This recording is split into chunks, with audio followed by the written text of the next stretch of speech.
Salam saudaraku, mungkin ada di antara saudara yang terbiasa kalau punya sesuatu beban, lalu ingin mencari seseorang untuk mencurahkan isi hati saudara. Atau juga sering kita sebut dengan teman curhat. Ya, metode itu baik. Bukankah metode itu juga yang dipraktekkan oleh para psikolog? Yang ketika ada seseorang datang membutuhkan bantuan psikolog, psikolog biasanya mempersilahkan sang pasien untuk menceritakan apa saja yang ingin dia ceritakan. Entah itu yang mengganjal, entah itu yang tidak seperti yang dia inginkan, yang akhirnya membebani pikirannya.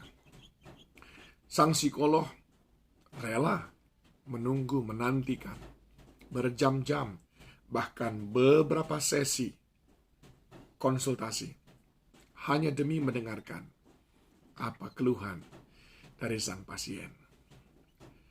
Atau kita juga, kalaupun tidak kepada psikolog, kita juga biasanya cari teman curhat.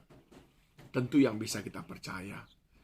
Dan biasanya yang bisa kita percaya itu adalah sahabat karib kita, yang sudah teruji kesetiaannya.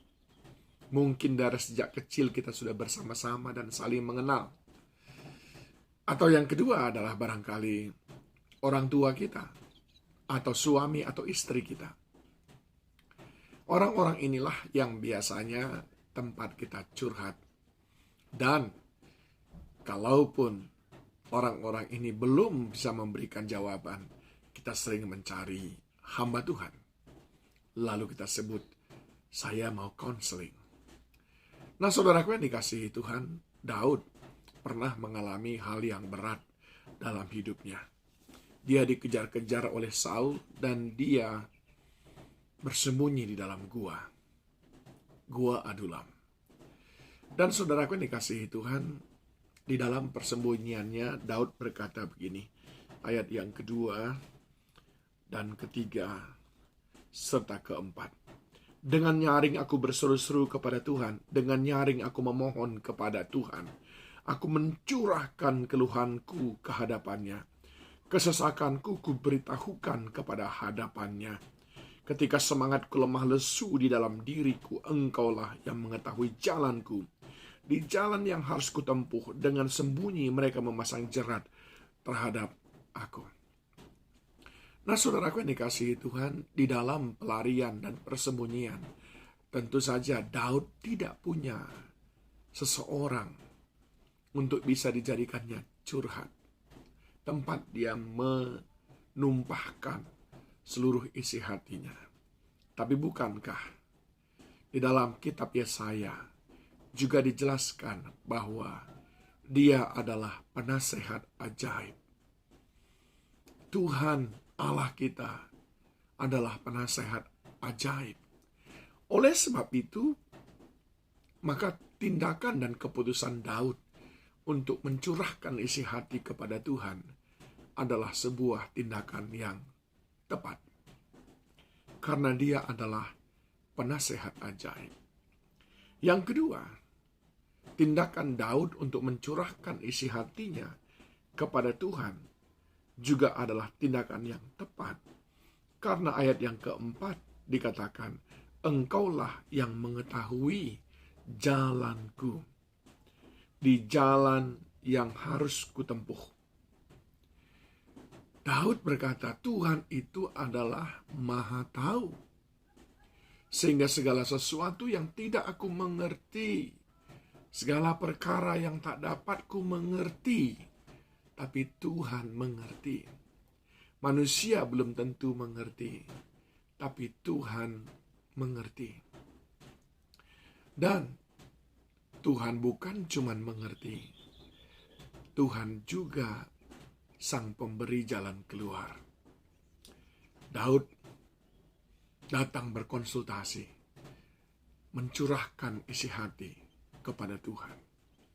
Karena Tuhan adalah penasehat ajaib. Yang kedua adalah karena Tuhan Maha Tahu. Tuhan mengetahui apa yang sedang terjadi. Dan yang ketiga, karena Tuhan sanggup memberikan jalan keluar. Dia adalah Allah yang padanya tidak ada yang mustahil. Ketika engkau berseru ataupun mencurahkan isi hatimu dalam doa dengan berurai air mata di dalam keheningan sendiri, dia datang memberikan jawaban. Tidak ada masalah yang terlalu pelik untuk dapat dia selesaikan. Kepada siapa saudara mencurahkan segala pergumulan saudara? Manusia mungkin mau mendengarkannya, tapi mungkin mereka tidak tahu jalan keluarnya. Atau manusia mungkin merasa tidak punya waktu mendengarkan saudara, padahal mereka sebetulnya sanggup menolong saudara. Manusia banyak alasan, banyak kekurangan. Tapi mari belajar seperti Daud. Ketika badan lelah, pikiran gundah gulana, tekanan datang silih berganti, curahkan isi hatimu kepada Tuhan dan bertanya kepadanya apa yang harus engkau perbuat. Dia akan menjawab engkau. Dia adalah penasehat ajaib. Dia adalah Tuhan yang Maha Tahu. Dan dia adalah Tuhan yang sanggup menolong. Padanya tidak ada yang mustahil. Mari membiasakan diri memohonkan nasihat kepada Tuhan. Curhat dengan Tuhan seperti Daud.